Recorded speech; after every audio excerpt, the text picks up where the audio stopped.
সেই প্রাতর মাঠ, যে মাঠে দুঃখ কষ্ট সবকিছু মিশে আছে। সালটা ছিল 2012-2013। আমরা ছিলাম প্রায় 20-50 জন পোলাপাইন, নতুন আসছি ইতালিতে।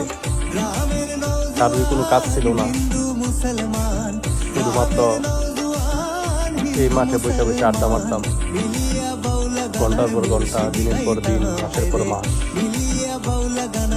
কারোর পকেটে টাকা ছিল না, কিন্তু সবার মন করা হাসি ছিল। খেলাধুলায় মগ্ন ছিলাম সবাই। আজকে সবার পকেটে টাকা আছে, কিন্তু ওই হাসিগুলো আর নাই।